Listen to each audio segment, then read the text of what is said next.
Bien-aimés frères et sœurs en Jésus, la grâce, la paix et la miséricorde nous sont données de la part de Dieu le Père et de Jésus-Christ, son Fils, notre Sauveur. Amen. Pour notre méditation de ce jour, nous allons lire dans le livre des Proverbes, au chapitre 21, le verset 23. Avant la lecture, nous chantons « Comment te dire ce que je ressens ?»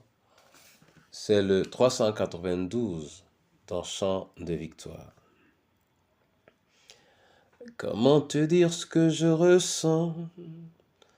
Tes bienfaits sont trop grands. Du fond de mon cœur coulent des larmes qui traduisent mes silences. Que ma vie soit une fleur, un parfum pour toi, Seigneur. Que ma vie soit une fleur, un parfum de bonne odeur. Devant toi je me répands, fais de moi ce que tu voudras. Devant toi je me répands, fais de moi ce que tu voudras.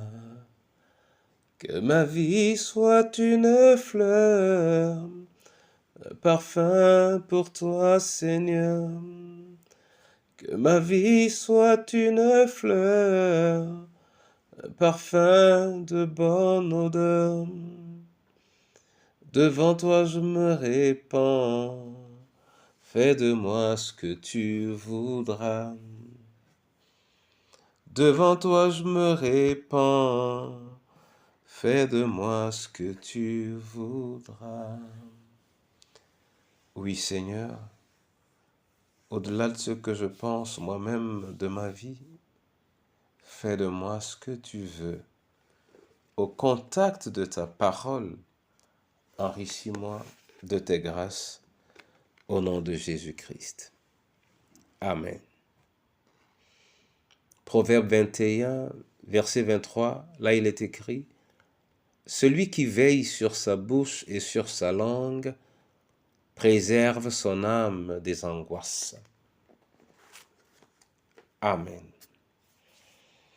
Voilà un conseil qui nous est donné par le roi Salomon dans le livre des Proverbes.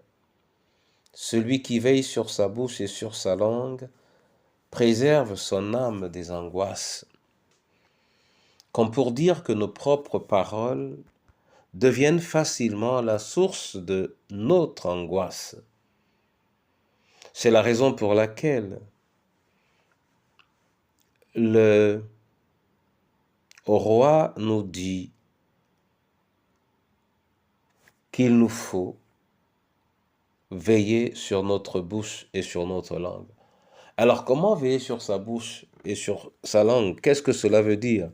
En réalité, c'est de faire attention à ce que nous disons et au vu de l'ère dans laquelle nous sommes, faire attention à ce que nous écrivons.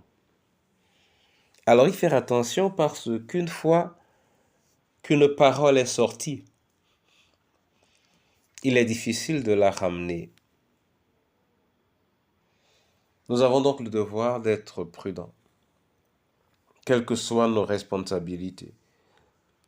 Nous avons le devoir d'être prudents et de veiller sur nos bouches et sur nos langues.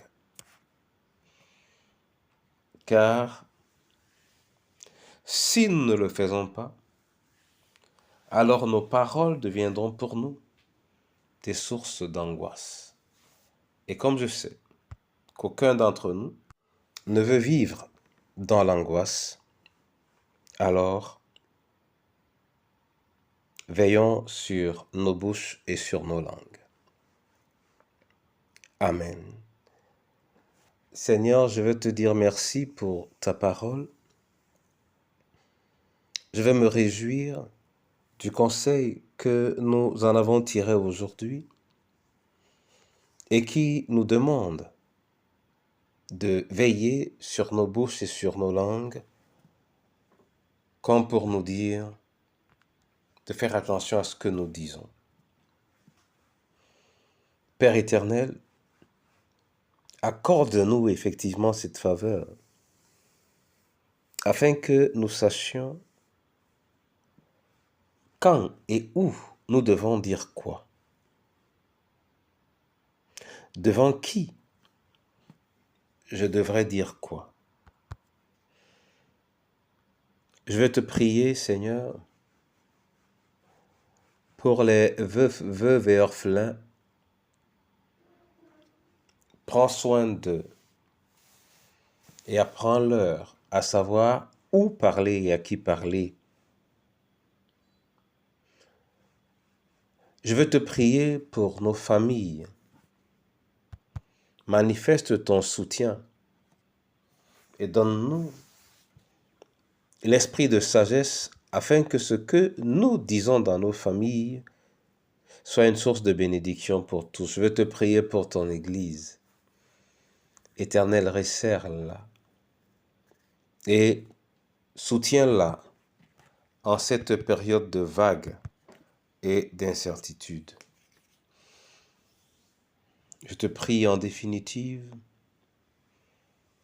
pour chacun d'entre nous, pour ce peuple que tu as élevé et relevé, et je te prie de le bénir de tes bénédictions. Viens, au nom du Père, du Fils et du Saint-Esprit. Amen. Que l'Éternel lui-même vous bénisse entièrement au nom de Jésus. Amen.